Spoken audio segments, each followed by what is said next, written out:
జై భవానీ, జై జై భవానీ. అందరికీ చండీ శుభాకాంక్షలు. ఏమనుకోకండి, లేట్గా విష్ చేస్తున్నాను. నాకు వీడియో పోస్ట్ చేయడానికి అవ్వలేదు. అమ్మ ఆల్రెడీ విడుములు కట్టుకొని కొండ తిరిగి అమ్మకి విడుములు సమర్పించి రిటర్న్ కూడా అయ్యారు. నాకు ఈ వీడియో పెట్టారు. నేను ఈ వీడియో పెట్టగలను, ఎందుకు ఇలా అమ్మ తింటున్నారని చెప్పేసి నేను వీడియో కాల్ వెంటనే చేసి అడిగితే అమ్మ చెప్పారు నాకు, నేను గుళ్ళోని నేలం మీద భిక్ష చేస్తానని మొక్కుకున్నానమ్మా అని అన్నారు. ఎవరి కోసం మొక్కున్నా అంటే నీ కొడుకు కోసం, నాకు ఇంకెవరు ఉన్నారు వాడు తప్ప అని చెప్పేసి అన్నారు. పెళ్లికి ముందు నిజంగా చెప్తున్నాను, మా అమ్మ నా కోసం ఎన్నో పూజలు ఎన్నో పునస్కారాలు చేస్తుంది. పెళ్లి తర్వాత నాకు 2 years బాగున్నాడు, వాడి కోసం కూడా చాలా పూజలు చేస్తుంది. నేను ఏదో జన్మలో చేసుకున్న పుణ్యం అని భావిస్తాను. అంటే నేను ఎక్కడో మర్చిపెట్టి పుట్టాను మా అమ్మకి అని చెప్పేసి అనుకుంటాను.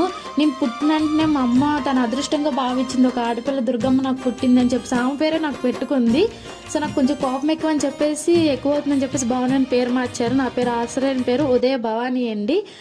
సో నేను ఎలా అంటే మా అమ్మకి 100కి 100% ఓపిక పూజలు చేయడం, పునస్కారాలకి వెళ్ళడం, ఇంకా సేవలు చేయడం, అమ్మవారికి అంటే గుడికి వెళ్ళి సేవలు చేయడం అన్నీ అమ్మకి చాలా ఇంట్రెస్ట్. 100%లో నాకు 20% ఉంది.